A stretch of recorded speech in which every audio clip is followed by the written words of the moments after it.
शुरू किया। डिस्कशन करने के लिए मेरे साथ मौजूद हैं दिफाई तज्जियाकार, किसी तारुफ के मोहताज नहीं है, ब्रिगेडियर रिटायर्ड बाबर अलाउद्दीन साहब। Thank you so very much sir आपके कीमती वक्त के लिए। ब्रिगेडियर बाबर, पहले मैं आपसे सदर मुमलिकत साहब ने जो आज ऑपरेशन शुरू करवाया है उसके ऊपर एक सवाल करना चाहता हूं। यकीनन ये ऑपरेशन पहले भी हुए हैं, अब भी शुरू किया जा रहा है, लेकिन अब जब खुद निगरानी आसिफ अली जरदारी साहब कर रहे हैं और कहा गया कि 50,000 भर्तियों की मंजूरी दी गई, जदीद टेक्नोलॉजी से लेस्ड हम अपने असला फराम किया जाएगा अपने जवानों को, और कहा गया कि ओवरऑल कॉर्डन ऑफ करके पंजाब भी, सिंध भी और ये डाकुओं का खात्मा करेंगे। आपकी नजर में हो पाएगा डाकुओं का खात्मा ब्रिगेडियर बाबर?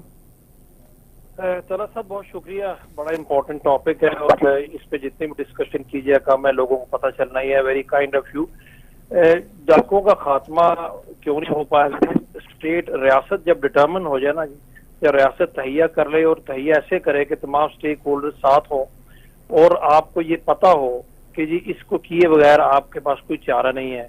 और मैं अप्रिशिएट करूंगा प्रेसिडेंट आसिफ अली जरदारी को कि बीइंग अ प्रेसिडेंट उन्होंने इस इजलास की सदारत की सिंध में, और ये एक मैसेज बड़ा क्लियर मकसद था देना कि president of the country is chairing a meeting, और उसमें तमाम स्टेक होल्डर्स मौजूद है, रेंजर्स और वजीर दाखिला, ज़ाहिर है सिंध की गवर्नमेंट, सिंध के चीफ मिनिस्टर और जो लॉ इन्फोर्समेंट एजेंसीज हैं, उनको ये कहा गया कि आपको जो भी सहूलियात चाहिए, जो भी आपको वेपन्स एंड कमिटमेंट चाहिए वो आपको मिलेगी।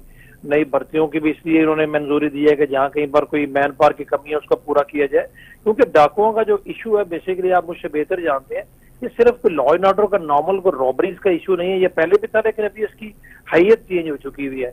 अभी चूंकि मुल्क में ओवरऑल जो टेररिज्म है, काफी हद तक ये जो डाकू है ये बहुत सारी ऐसी एक्टिविटीज में इन्वॉल्व है, ये वो 80s और 90s वाला डाकू नहीं है। और डेट ऑफ द गवर्नमेंट बहुत इससे वीक होती है, सिंध की गवर्नमेंट में क्रिटिसिज्म होता है, तो president leading from the front Sindh government को बड़ा वाज़ेह पैगाम है। बिकॉज जो परसों इजलास था जो प्राइम मिनिस्टर ने चेयर किया, उसमें यही कहा गया था कि मुल्क के तमाम हिस्सों में जहां जहां ये एलिमेंट्स मौजूद हैं वहां पर रियासत और law enforcement agencies will go after them और इनकी सरकोबी की जाएगी। मुल्क का कोई हिस्सा भी अभी सॉफ्ट एरिया नहीं रहना चाहिए जहां पर इनको पनाह मिल सके, जहां पर इनके लिए कोई सेफ हेवन्स हो, ताकि फिर लोग ये क्रिटिसाइज ना करें कि जी एक इलाके में तो आप करते हैं और दूसरे इलाके में उस तरीके से आप नहीं करते। गवर्नमेंट्स की कोऑर्डिनेशन होनी चाहिए, पंजाब और सिंध गवर्नमेंट की डेफिनेटली होगी, और जो कि दो बड़े कोalition पार्टनर्स हैं गवर्नमेंट ने, PMLN और पीपल्स पार्टी, इनका आपस में डिसीजन है, MQM ऑन बोर्ड है सिंध के शहरी इलाकों से। तो मुझे तो ये यकीन है इंशाल्लाह कि ये जो बात कर रही है ऑपरेशन की, उसको नाम भी ऐसा दिया गया है और ये एक फाइनल पंच होना चाहिए, क्योंकि इसके अलावा अभी कोई चारा नहीं है, इस पे कोई दो राय नहीं हो सकती। बाबर, मैं काफी हद तक आपसे एग्री करूंगा और करना चाहता हूं, लेकिन कुछ इख्तलाफ है मेरे दिल में जो आपके सामने रखता हूं। सर, आपने कहा, एक तो सर वाज़ेह हो जाता है कि जो हुआ इस वक्त, जो एक्शन हुआ है वो सदर मुमलिकत आसिफ अली जरदारी साहब की पर्सनल इंटरेस्ट की वजह से हुआ है। मेरा ये ओपिनियन है, यू कैन डिसएग्री और करेक्ट मी।